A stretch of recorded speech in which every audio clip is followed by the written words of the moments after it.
Boa noite. A chuva e a imprudência estão transformando este feriado de Natal em um dos mais violentos dos últimos anos. Nas estradas, flagrantes de abusos que contribuem para o aumento das estatísticas. De sábado até agora, já são 34 mortos em acidentes nas rodovias federais que cortam Minas. 8 a mais em relação ao mesmo período do ano passado. Em Monte Alegre, na região do Triângulo, 3 pessoas morreram numa batida entre um carro e uma carreta. Mais uma vez, a imprudência é apontada como uma das principais causas dos acidentes em Minas. Repare este carro na BR-381, próximo a Sabará. O motorista ignora a faixa contínua e ultrapassa em local proibido. Com chuva e o aumento da frota de veículos no país, o movimento nas rodovias está lento e intenso. A tendência é de que os carros andem mais próximos, o que aumenta a possibilidade de acidente. Passando por um objeto fixo, você calcula 2 segundos, conta 51, 52. Se você passar por esse ponto fixo, e estiver dentro desses 2 segundos, você está numa velocidade, uma distância razoável do veículo que está à sua frente. Outra preocupação da polícia é com o desrespeito à lei seca e com as consequências das bebidas alcoólicas nas estradas. O motorista embriagado pode perder o reflexo e o controle da direção. Saídas de pistas e batidas de frente são os acidentes mais comuns, envolvendo pessoas que bebem e pegam a estrada. A Polícia Rodoviária Federal reconhece que há falhas na fiscalização, que, se corrigidas, poderiam melhorar as estatísticas. Como a fiscalização não ocorreu de forma homogênea por todos os órgãos de fiscalização, ou seja, diversos municípios as polícias não tinham o bafômetro, em diversas cidades a fiscalização também não existia, houve uma acomodação natural por parte dos motoristas. Com tantos pedidos para atender, seu Manuel decidiu ficar de prontidão. Passou a deixar o guincho no anel rodoviário em Belo Horizonte. Eu trabalho dobra com essa época. Vamos ao vivo a BR-050, onde está a repórter Fernanda Vieira. Boa noite, Fernanda. Boa noite, Adriana. Feriado violento, muitos acidentes na região. Em Patos de Minas, uma adolescente de 15 anos morreu na BR-365. O carro em que ela estava saiu da pista e capotou. Na mesma rodovia, um acidente provocou a morte de um homem de 53 anos. Ele bateu num veículo depois de atropelar um boi. E na região de Uberaba, a BR-050 ficou parcialmente interditada hoje, perto de Delta. O caminhão saiu da pista e capotou. O trânsito ficou parcialmente interditado pela polícia para a retirada do veículo. O motorista sofreu ferimentos leves. E a volta para casa exige muita, mas muita atenção por causa da pista escorregadia. Adriana. Obrigada, Fernanda. E de acordo com o MG Tempo, um fenômeno comum neste período, a zona de convergência do Atlântico Sul, volta a provocar chuva no estado nos próximos 4 dias. Por isso, atenção, além das estradas, para quem vive em áreas de risco, pois os níveis dos rios poderão subir. Veja agora a previsão completa para amanhã no mapa. O tempo deve ficar nublado com chuva em quase todas as regiões do estado. Em algumas áreas, a chuva pode vir forte e acompanhada de descargas atmosféricas. A temperatura máxima não passa dos 22 graus em Bom Sucesso, 23 em Pains, máxima de 24 graus em Conquista e Santa Juliana e 26 em Iturama. A seguir, um exemplo de superação, uma atleta do Centro-Oeste é campeã mundial de queda de braço.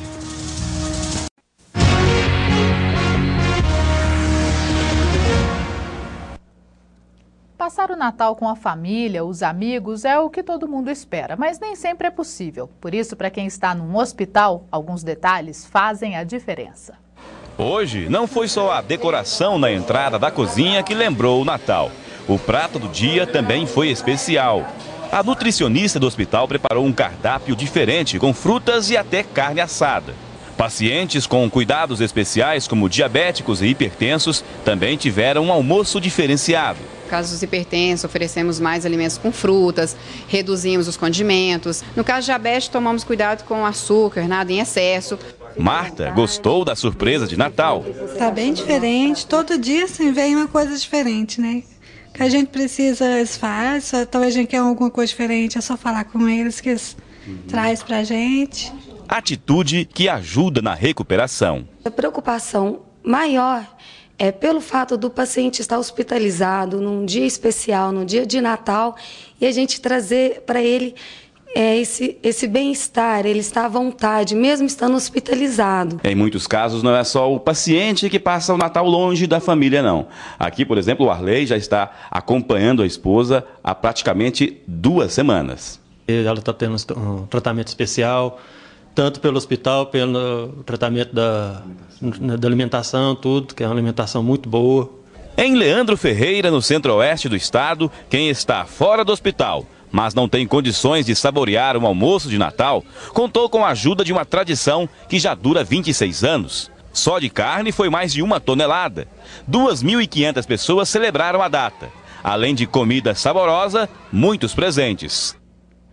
Abadia Nascimento, atleta de Pará de Minas, comemora a vitória que trouxe do Canadá na disputa do Mundial de Queda de Braço. Competindo na categoria acima de 80 quilos, ela deu exemplo de superação. No corpo, as lembranças da dificuldade da conquista. A decisão do ouro foi tão disputada que, além do desligamento do tendão e de quase quebrar o punho, ela também quebrou 3 dentes. Eu costumo travar os dentes e fazer muita força e gritar. Com isso foram 2 dentes que se foram.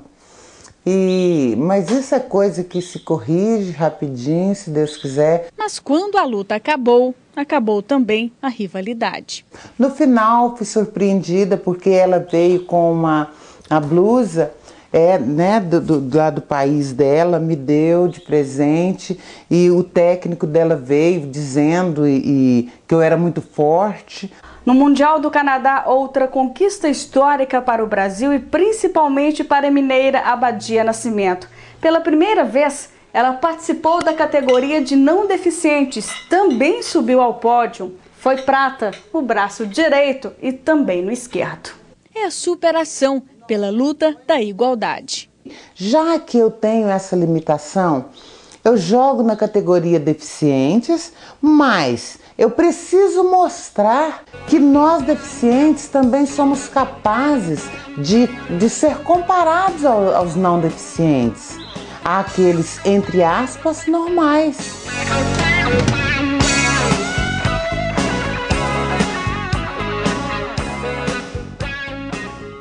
Em instantes, um curta-metragem é filmado em Peirópolis.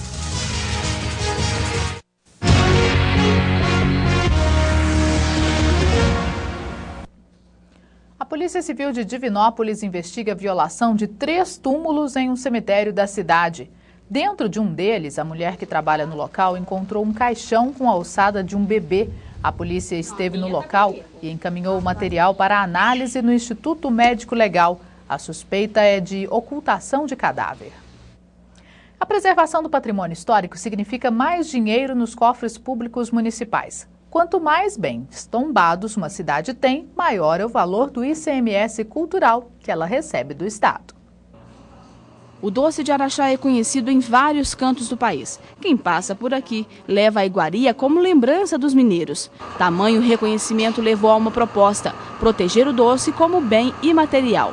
Isso vem valorizar aquele trabalho artesanal, vem valorizar um saber que é secular, vem valorizar estes modos de fazeres e, sobretudo, o reconhecimento disso enquanto um patrimônio cultural. Se for, eu acho que nós vamos ficar muito felizes, não só nós, né, mas todos os doces de Araxá. Todas as doceiras vão ficar muito felizes. E se o famoso doce de Araxá for reconhecido, ele vai se juntar aos 11 bens preservados no município. Isso significa mais recurso para a cidade. A preservação do patrimônio, como o Complexo do Barreiro, o Museu Dona Beija e a Fundação Cultural Calmon Barreto, contribuiu para o município ser beneficiado com o ICMS cultural. O valor repassado às cidades varia de acordo com a pontuação de cada uma. Araxá, por exemplo, subiu no ranking. Passou de 9,35 pontos para 9,50. Recebe R$ 196.700. Em 1996, quando o programa foi criado, 106 cidades recebiam ICMS. Hoje são 645. Uberaba tem 20 bens tombados e recebe aproximadamente R$ 300 mil de ICMS cultural. Uberlândia tem 16 bens tombados. Os recursos devem ser aplicados na preservação da história de cada município. cada ano a gente tem um programa a cumprir. Então, à medida que você vai cumprir nesse programa, você vai aumentando sua pontuação.